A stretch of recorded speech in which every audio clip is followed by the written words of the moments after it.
Good morning and welcome to Bloomfield Methodist Church Online. It's lovely to have you with us this morning, whether you're visiting with us or you're part of our normal congregation. I hope God blesses you through the service this morning, and thank you to everyone who has taken part and made it possible for us to share together. Thank you also for those who have continued to send some photographs in for our little lockdown photos montage, which will be coming up a bit later on. Please do consider sending some photos in. It would be lovely to see everyone, especially the kids, to see what they're getting up to at the minute. So just contact us if you're not sure how to do it or you maybe haven't done it before, and we can let you know how to. Can I just give a wee reminder to anyone that is taking part in the service in the future? If you are recording something, I've said before, but it would really be helpful, instead of holding your phone that way, if you hold it that way, that means that it fills the screen better for when we're editing it to put up. So that's just a wee tip for you. Now, some announcements this week. On Thursday, which is the 28th of January, there will be a prayer time Zoom at 8 p.m.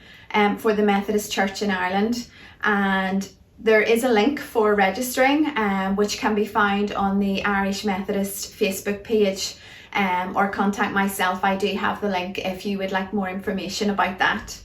And next Sunday, it's hard to believe it'll be the end of January, the 31st of January, will be our home mission service. We decided to have it a wee bit later on the 31st of January, as there were so many causes we were asking you for money for before Christmas. So we look forward to that service, and Nigel does have home mission envelopes which people can request by telephoning him if you'd like to donate money towards home missions, and we look forward to that service next Sunday morning. Also next Sunday it is World Leprosy Day, and there will be an online Thanksgiving service at 3:30 p.m. and that can be accessed via their website, which is www.tim/ni.org, or if you just Google Leprosy Mission, I'm sure you'll be able to find it. Or if you want any more information, you can go through their Facebook page or contact Judith, and she'll be able to fill you in. Can I just ask any key holders, if you are a key holder, if you could email Johnny or Brian, if you're a key holder of our church. If you don't know their email addresses, then please contact Nigel and he'll be able to point you in the right direction.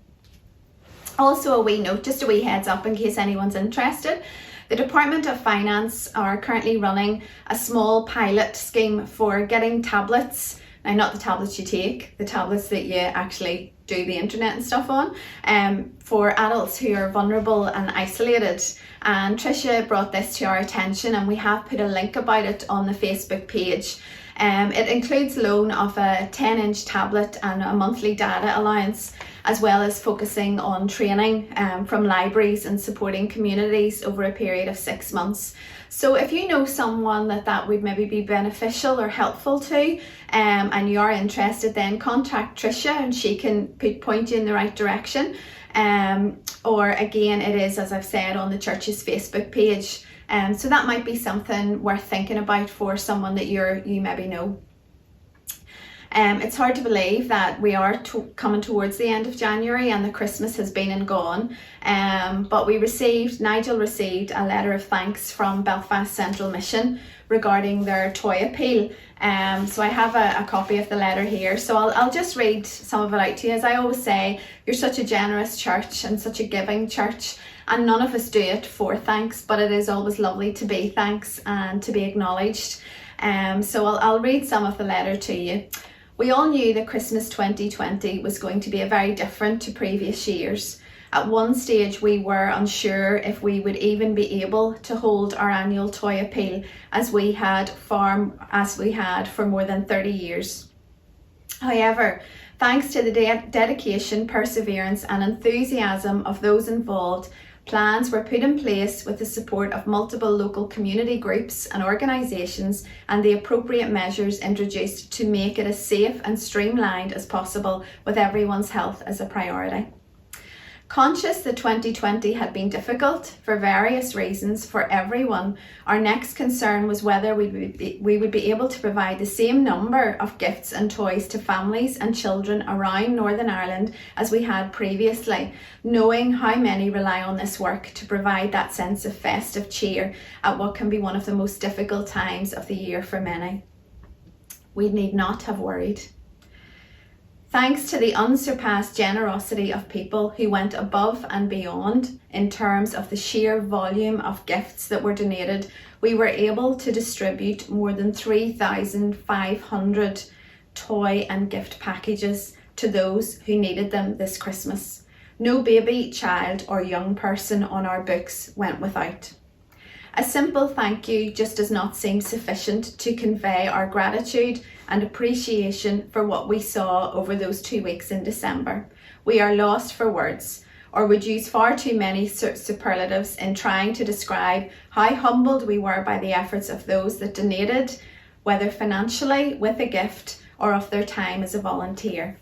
On behalf of all of us at BCM and those we supported this Christmas, thank you so much, and we wish you a very happy new year.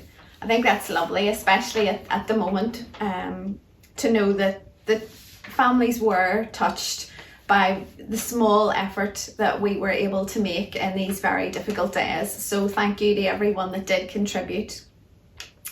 Now on to celebrations this week.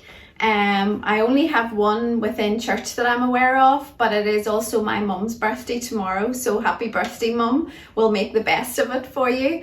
And the lovely Eileen Taylor, it's her birthday next Friday, so happy birthday, Eileen. I hope you get to have a slice of cake and see some of your family and share together. In the meantime, after the news this week that we're all going to be locked down for yet more weeks, I know it's very difficult. I hope you all keep well. I hope some of you have maybe already had your vaccines or got word about it. And I hope that you are aware that everyone is in our thoughts and prayers. And although we can't be physically together, we are thinking about you, praying for you, and hope that God keeps you safe and blesses you through the week ahead. Look after yourselves. I'll see you soon.